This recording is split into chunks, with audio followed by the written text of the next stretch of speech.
بتائی تھی کہ یہ صدیق وہ صدیق ہیں کہ والی کائنات نے فرمایا دنیا میں جس بھی شخص نے میرے اوپر کوئی احسان کیا، میرے ساتھ بھلائی کو نیکی کی، کسی نے کپڑا دے دیا، کسی نے ویسے کو کندھے پہ جو نا وہ آپ سرکار کا قدم رکھ کے سہارا دے کے جو نا وہ آپ کو دے دیا، کسی نے تلوار سرکار کو ہبہ کر دی، کسی نے کیا جنگی معاملات میں ادھر ادھر سامان اور مال پیش کر دیا۔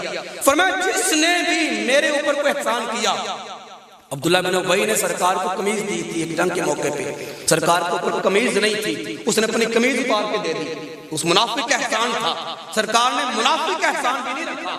جب مرا نا عبداللہ بن ابی تو بیٹا آ گیا عبداللہ، کہنے لگا وہ پکا صحابی تھا، کہنے لگا یا رسول اللہ باپ مر گیا گرچہ منافق تھا، آج کفن کے لیے کپڑا نہیں ہے، میرے باپ کی خواہش بھی تھی کہ مجھے دفن کرنے سے پہلے سرکار کی قمیض اتار کر مجھے اس میں کفن دے کے بھی دفنایا جائے، تو آپ مجھے قمیض دے دیں۔ سرکار نے فرمایا ہاں تیرے باپ نے ایک موقع پہ مجھے قمیض دی تھی، اس کا احسان ہے میرے اوپر، آج مر گیا تو یہ لے قمیض میری جا کے باپ کو دے دے، اگر شاید ہو سکتا ہے کہ میری قمیض کی وجہ سے اس کا کچھ بھلا ہو جائے، اس کا بھلا ہو جائے۔ لیکن اس نے کہا حضور یہ تو باپ کی خواہش تھی، میری خواہش یہ ہے کہ آپ میرے باپ کا جنازہ بھی پڑھا دیں، جنازہ پڑھا دیں۔ سرکار نے فرمایا ٹھیک ہے تو میرا صحابی ہے، چل تیرے کہنے پہ میں تیرے باپ منافق کا جنازہ بھی پڑھا دیتا ہوں۔ جنازہ پڑھا دیا۔ حضور میری ایک اور خواہش ہے، آپ اپنے ہاتھوں سے میرے باپ کو قبر میں دفن بھی کر دیں۔ فرمایا چلو یہ بھی کر دیتے۔ سرکار نے اپنے ہاتھوں سے اس منافق کو قبر میں دفن بھی کیا۔ حضور ایک اور فرمائش ہے وہ بھی پوری کر دیں۔ فرمایا اب کیا ہے؟ عرض کیا کہ یا رسول اللہ میری خواہش یہ ہے، چونکہ نسبت کا بڑا کمال ہوتا ہے، میری خواہش یہ اگرچہ منافق تھا، بے ایمان تھا، ساری عمر آپ کے ساتھ سنے دشمنی نہ کی، لیکن اپنے جسم مبارک کا کوئی ایک بال میرے باپ کے منہ کے اندر رکھنا مرتے وقت، شاید اسے اسی نسبت کا فائدہ ہوتا ہے۔ سرکار نے 3-4 نسبتیں عطا فرمائی، اپنا بال مبارک منافق کے منہ کے اندر رکھ کے قبر میں دفن بھی کیا، اپنی قمیض بھی دی، جنازہ بھی خود پڑھایا۔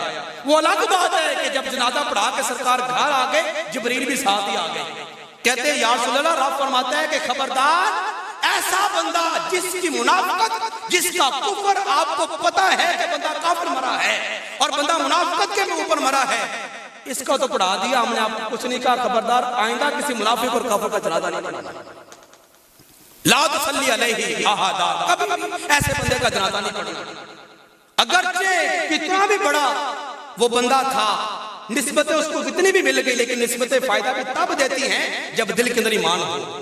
تو فرمایا جتنے بھی اشخاص میرے اوپر احسان کرنے والے تھے، میں نے سب کے احسان کا بدلہ چکتا دیا، الا ابا بکر، لیکن اس کے اتنے احسان ہیں کہ میں اس کا بدلہ نہیں چکا سکتا۔ صحبت کے اعتبار سے، مال کے اعتبار سے اور محبت کے اعتبار سے سرکار نے 3 اصلاحات ارشاد فرمائی۔ ان تینوں جہاد سے جتنا ساتھ ابو بکر نے دیا، اتنا میرے صحابہ نے کسی نے نہیں دیا۔ صرف میرے اوپر ہی نہیں، میرے اسلام کے اوپر بھی جتنے احسان ابو بکر کے ہیں اتنے کسی کے نہیں ہیں۔ آج بھی مسجد نبوی کی جو اصل جگہ ہے سرکار کی دور میں جو مسجد تھی، وہ مسجد کی جگہ ابو بکر صدیق رضی اللہ تعالیٰ عنہ کی مقبول ہے۔ 30,000 دینار کے عوض ابو بکر صدیق رضی اللہ تعالیٰ عنہ نے وہ جگہ یہودیوں سے خرید کر مسجد کے لیے وقف کی تھی، جہاں پہ آج میں روزہ کے نماز پڑھتے ہیں، جس کو روضۃ میراث الجنہ کہا جاتا ہے۔ تو یہ مقروض ہے۔ سرکار نے فرمایا ان کا بدلہ نہیں چکا سکا، ان کا بدلہ خالق کائنات ہی چکائے گا، اور چکائے گا کیسے؟ یہ ہے برتری اور افضلیت اور اولویت۔ ابو بکر اس بنیاد پہ بھی کہا جاتا ہے آپ کو۔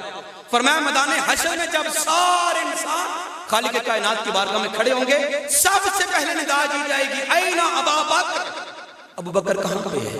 رب کی بارگاہ میں حاضر ہوں گے، مولا حاضر ہوں، کیا حکم ہے؟ فرمایا تیرے میرے محبوب کے اوپر اور محبوب کے لائے دین کے اوپر بڑے احسانات تھے، اور آج ہم ان احسانات کا بدلہ چکانے لگے ہیں۔ جس رب کی خاطر تو نے مارے بھی برداشت کی، ہجرت بھی کی اور سرکار کا ساتھ دیا، آج میں وہ رب اپنے سارے حجابات اٹھا کے اپنا جلوہ سب سے پہلے ابو بکر تجھے دکھاتا ہوں، جی بھر کے میرا دیدار کر دے۔